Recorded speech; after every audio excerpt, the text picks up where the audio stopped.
प्रभाकर, पहले आपके पास ही आना चाहेंगे क्योंकि सुप्रीम कोर्ट में सुनवाई हो रही है और सबसे बड़ी बात है कि सबकी निगाहें टिकी हुई है। लेकिन सुप्रीम कोर्ट ने कल बहुत बड़ी टिप्पणी कर दी थी एसआईआर को लेकर।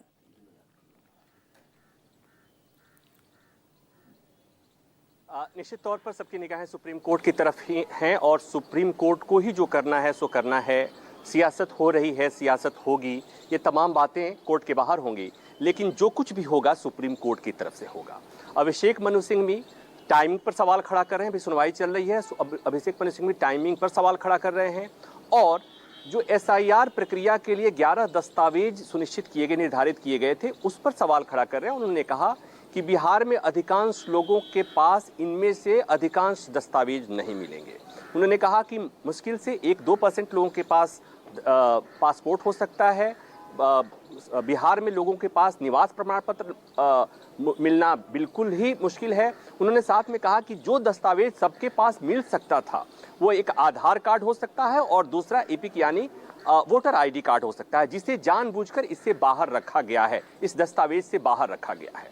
तो ये जो टाइमिंग पे सवाल खड़ा करना, ये जो प्रक्रिया पे सवाल करना, दस्तावेजों का अपर्याप्त होना और ये कहना कि बिहार में बाढ़ की स्थिति है और बिहार के लोगों के पास ये दस्तावेज मिलना मुश्किल है। जब ये बात वो कह रहे थे कि बिहार के लोगों के पास ये दस्तावेज, इसमें से अधिकांश लोगों के पास ये दस्तावेज नहीं होंगे, उनके पास निवास प्रमाण पत्र नहीं होगा, उनके पास पासपोर्ट भी उनके पास नहीं होगा, उसी समय उन्होंने एक बात और कही कि एक और बेहतर दस्तावेज हो सकता था क्रेडिट कार्ड का। लेकिन बिहार के मामले में क्रेडिट कार्ड की बात हम कैसे कर सकते हैं? तो ये एक बिहार के लिए एक नकारात्मक कमेंट था अभिषेक मनु सिंघवी का। इस पर जस्टिस सूर्यकांत ने एक बात कही कि बिहार के बारे में आप ऐसी बात न करें, बिहार के बारे में ऐसी टिप्पणी न करें, क्योंकि आज भी जो देश में अधिकांश जो आईएएस बनते हैं उसमें बिहार का रिप्रेजेंटेशन सबसे अधिक होता है। तो बिहार की छवि इतनी खराब मत बनाइए। फिर उसके बाद से अभिषेक मनु सिंघवी ने दलील दी कि माय लॉर्ड, इसमें कोई दो राय नहीं है, बिहार से अच्छे साइंटिस्ट भी आते हैं, लेकिन वो कुछ लोगों तक ही ये बातें सीमित है। बिहार में बहुत इलाका ऐसा है जहां पर बहुत गरीबी है, बिहार में एक बहुत बड़ा इलाका है जहां पर बाढ़ग्रस्त लोग हैं।